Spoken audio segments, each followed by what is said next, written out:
Muy bien, saludos, buenos días, gracias por la invitación a esta grandiosa actividad. El día de hoy, como mencionó nuestro querido Franklin Abreu, el tema es cuándo el abordaje anterior es la mejor opción en la mielopatía cervical. No tengo ningún conflicto de interés y los objetivos de la charla son describir los factores anatómicos y relacionados con la enfermedad que favorecen a tomar la vía anterior, presentar los diferentes procedimientos que tenemos disponibles en la vía anterior y sus ventajas, determinar si existe una alternativa quirúrgica más efectiva en la enfermedad mielopática multinivel y algún beneficio de utilizar un implante que preserve movimiento y mencionar algunas consideraciones técnicas simples que pueden darnos mayor éxito en estos procedimientos.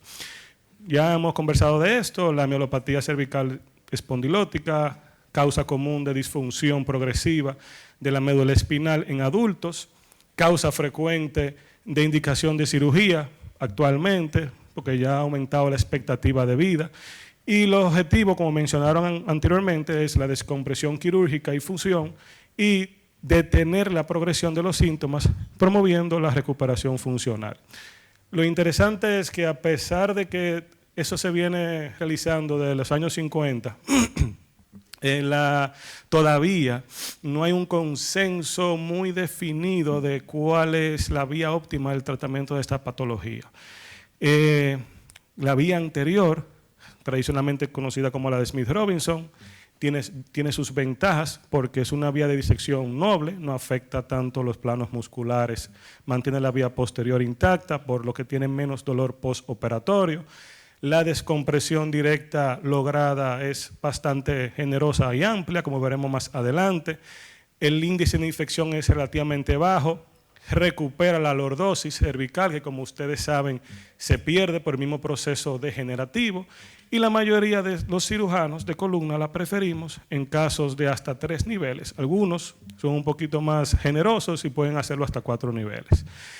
La mayoría de los estudios, cuando hablan de elegir una vía anterior, se identifican con los siguientes 3 parámetros: el balance o alineamiento sagital, el número de niveles y la patología de la compresión. Esto último, lo veremos más adelante, que fue descrito por Iwasaki. Si hay una deformidad sifótica o una pérdida de la lordosis, generalmente vamos a utilizar una vía anterior. Si el número de niveles es de 3 o menos, pues preferimos la vía anterior. Y la patología a nivel de la imagen, si es en forma de colina, como se podría traducir al español, se preferiría una vía anterior. Ya otras características como la edad, las comorbilidades y la inestabilidad y la presencia de dolor cervical son relativas a esas indicaciones. En cuanto a la mielopatía, nuevamente, si tenemos una columna cervical neutral o con lordosis presente, se puede utilizar, y la enfermedad afecta 1 o 2 niveles, podemos considerar una vía anterior. Pero si hay una deformidad en sifosis como tal, y que afecta 1 o 2 niveles, y que la compresión es mayormente anterior, pues también la vía anterior es la considerada. No voy a involucrar la otra parte, posterior o combinado, porque ya esos son temas que continúan. Simplemente, como aquí es residente, como mencionaron anteriormente, recordarles la pérdida de la lordosis cervical, parte del proceso degenerativo. Esto influye incluso que aunque no tengamos una compresión per se muchas veces a nivel de un proceso de hernia discal o un engrosamiento del ligamento longitudinal, que no es muy frecuente, pero puede ocurrir, simplemente el hecho hace que el cordón medular se adhiera a la parte anterior de la columna, y por eso, entonces, cuando hay movilidad puede haber una cierta compresión dinámica o microtraumas. Y aquí tenemos lo que les mencionaba, que fue descrito por Iwasaki, que cuando tenemos un complejo disco teofitario o una compresión en forma de colina, muchas veces esta se prefiere que sea manejada por vía anterior, a diferencia de la plana, que pudiera ser manejada por vía posterior. Vuelvo a esta imagen, que aunque se utiliza más para tratar la calcificación del ligamento longitudinal posterior, que es la línea acá, pero simplemente para recordarle que cuando la línea K que se traza desde el diámetro anteroposterior a nivel del canal en C2 y en C7, esa línea vertical, cuando traspasa hacia la parte posterior la compresión, preferimos muchas veces utilizar un abordaje anterior, porque primariamente la compresión viene desde anterior y muchas veces se asocia a esta deformidad en cifosis. Los diferentes procedimientos que tenemos en la vía anterior abarcan el ACDF, lo diré en inglés porque es más fácil, la corpectomía, las prótesis de disco y las instrumentaciones híbridas como tal. Actualmente eso es lo que está en boga. Voy a comenzar con cada una, a mencionar los conceptos básicos. El ACDF, Smith Robinson y Cloward. Generalmente en casi todas la revisión de la bibliografía, si es una enfermedad mielopática degenerativa de un nivel, es el tratamiento de elección. Se logra una buena descompresión desde vía anterior, se hace una distracción y permite la restauración de la altura discal. Los resultados son satisfactorios en casi un 96%, en algunas series hasta 98%, porque los índices de fusión son muy buenos y los resultados clínicos son excelentes en la mayoría de las revisiones. Lo importante es recordar que a veces tenemos migración de ese complejo del disco intervertebral o ese complejo disco osteofitario es bastante grande, pues uno puede con cierta delicadeza desde adelante liberar y realizar una buena descompresión. En cuanto a la corpectomía, que es una cirugía un poco más, vamos a decir, agresiva o más delicada, permite una descompresión más amplia, logrando una buena apertura del espacio. Generalmente está indicada cuando la compresión se encuentra en el espacio retrovertebral y se hace con mayor seguridad entre los niveles C3 a C6.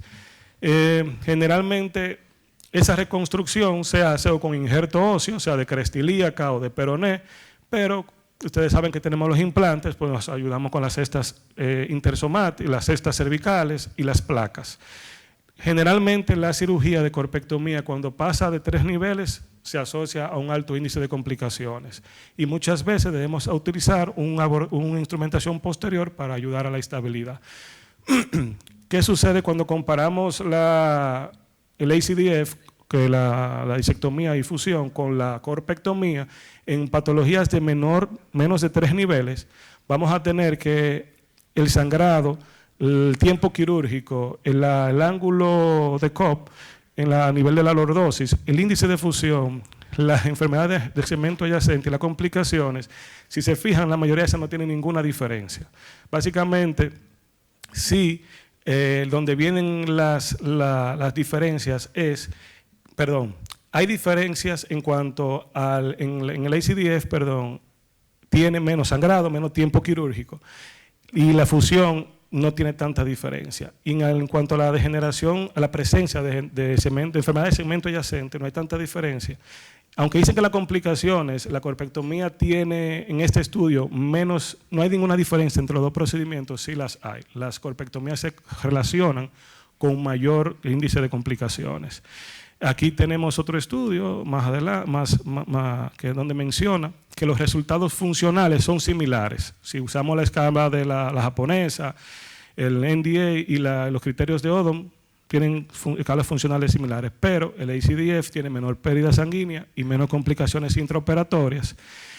Y ya cuando se comienza a tratar o involucrar la híbrida, como veremos más adelante, tiene menos complicaciones aún que la corpectomía sola o standalone y mejor fusión que la que ya mencioné anteriormente. Está esta osteotomía que a mí me pareció interesante, donde se utiliza la traslación del cuerpo vertebral. Básicamente uno hace un abordaje como si fuera por una corpectomía, uno desplaza ligeramente ese segmento de ese cuerpo vertebral hacia ventral, le hace una pequeña osteotomía a ese restante óseo con el objetivo de hacer una apertura en la parte del canal y se fija con dispositivos intersomáticos y la placa cervical anterior como se hace comúnmente. Esta es una imagen. Ustedes saben que nosotros a veces tenemos cierto miedo cuando tenemos que tratar esas calcificaciones posteriores del ligamento porque podemos lesionar la dura. Entonces tenemos otra manera, otra vía de intentar realizarlo. En cuanto a a la híbrida, que puede ser una corpectomía con un ACDF o una corpectomía asociado a una prótesis de disco, o ACDF y prótesis de disco, básicamente son alternativas cuando tenemos una compresión, una enfermedad mielopática multinivel que necesita una reconstrucción, entonces, y que decidamos una vía anterior. Entonces, realmente la híbrida disminuye el índice de complicaciones, como fue descrito por Singh, donde se evaluaron, tiene menos sangrado, menos estabilidad, menos sangrado, mayor estabilidad segmentaria y mayor índice de fusión. Y Liu dice también que es preferible la fijación híbrida en la corpectomía multinivel porque tiene menos, cuando tú tienes una fijación híbrida, tiene más puntos de unión o de fijación, como por ejemplo cuando usted pone las placas cervicales anteriores. En una corpectomía, vamos a suponer 3 niveles, usted nada más tiene 2 puntos de fijación, es superior e inferior. En esta uno puede tener zonas intermedias de fijación, lo que permite mayor estabilidad, como aquí en esta imagen. En cuanto a las placas, básicamente todavía está en discusión, perdón, en cuanto a las prótesis, está en discusión todavía. Pero sí se ha visto que cuando se asocia con una corpectomía o asociarla a un ACDF, tiene muy buenos resultados funcionales porque disminuye el síndrome de segmento adyacente. Lo que hay que tener una buena selección del paciente, como veremos más adelante, cuáles son las contraindicaciones de una prótesis de disco, porque uno puede quedar el paciente con dolor, porque ya acuérdense que hay un proceso degenerativo per se. Y que queda todavía la duda de si los microtraumas por la movilidad pueden seguir produciendo o empeorando los síntomas en el paciente. Entonces, como vemos aquí, en las artroplastías, tenemos que tener en cuenta que generalmente no ayudan mucho para restaurar la lordosis cervical, por lo que está contraindicado en la cifosis cervical y la inestabilidad como tal y en la anquilosis cervical. Y tener en cuenta a los pacientes con osteoporosis. Al igual que los pacientes con corpectomía, debemos tener en cuenta la osteoporosis, porque son pacientes la mayoría de edad avanzada. Y ya los